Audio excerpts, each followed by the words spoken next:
That boy Welly. That boy Willie. You're watching Fire content. That boy Willie, yes sir. YouTube, it's your boy, That Boy Welly, and we are back with another video. As always, like, comment, and subscribe. We on the road to we're on the road to 1,000. We got 400. Thank you guys for the support. I just react to random stuff. I don't give a damn. Hey, let's get into it. 300 million years ago, Earth was the kingdom of giant insects. As time went on, they eventually went extinct, and then the dinosaurs entered the scene. But what if that never happened? What if these giant scorpions, worms, and dragonflies were still around today? And how did they go extinct in the first place? This is What If, and here's what would happen if the giant insects never went extinct. Okay, before we get to what our insects would be like today, well, first we need to go back. The Carboniferous period, also known as the Age of Oxygen, ran from 400 million years ago to 290 million years ago. Super-sized dragonfly wannabes, also known as griffin flies, had wingspans up to 70 centimeters. They darted about. Like one coworker I got. I could have swore that was my coworker, bro. I'm looking at it, I'm like, dang, that looked familiar. Going up smaller insects. The griffin flies were also 45 centimeters long. They had huge eyes and vision like a hawk. Their spiny legs helped them grab their prey. Then there was My coworker? They darted about, gobbling up smaller insects. The griffin flies were also... Man, I can't tell. I cannot tell. Golly. 5 centimeters long. They had huge eyes and vision like a hawk. Their spiny legs helped them grow. It had a beak-like mouth equipped with a sucking pump. Like a vampire, it would pierce the tissues of plants and drink their juices. Maybe in the modern day, it would go after you. But we'll answer that later on. It's the way he's saying it, bro. Like, bro, that just sounds so wrong. There was also the giant millipede, Arthropleura armata, entering the room at 2.5 meters in length.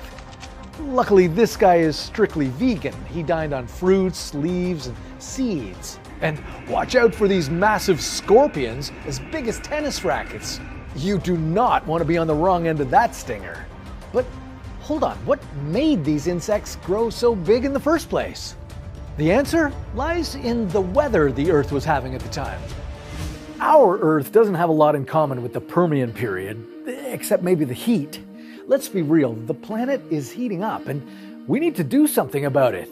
And I just might have the solution. I'm talking, you train your planet up, it encourages low-lying areas. Oxygen levels, well, they've skyrocketed to 35%. Now, the high levels of oxygen in the atmosphere, these spiracle openings lead to a set of tubes called. Now, there was 35% oxygen in the air at that time, and this allowed insects to take in more oxygen, which allowed them to grow bigger. But then, 150 million years ago, flying dinosaurs. These birds feasted on insects. They looked at the giant griffin flies and salivated, and the bigger the insect, the more likely it was to get eaten by a bird. So, insect evolutionary survival strategy was to get small and nimble. The large insects went extinct and the smaller ones survived. Okay, so now that we know what happened to the giant insects, was there a way they could have avoided? So our insect survived? By getting an island of its own.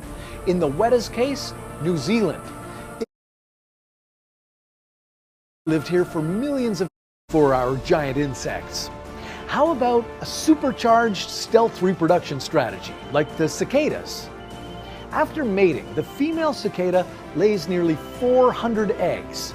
These eggs hatch in about 6 to 8 weeks, and the young nymphs drop down, burrow into the ground, and don't come out for up to 17 years. That's definitely one way to do it. As an insect, if you make yourself scarce, no one can eat you. Maybe our giant prehistoric centimeters long. Now, that's much smaller than our Carboniferous ancestors, but it has some great survival strategies that we can use. Lubbers are great at picking up various poisons from plants like onions or garlic, and They then make a poisonous broth that they can use against predators. Think of it as nature's pepper spray.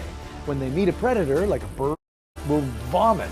Yeah, the giant insects now fight off the birds. But what happens when the Chicxulub asteroid hits? I don't know what the fuck he's saying. Y'all, it's your boy, That Boy Welly. Like, comment, subscribe. We on the road to 1,000. We out.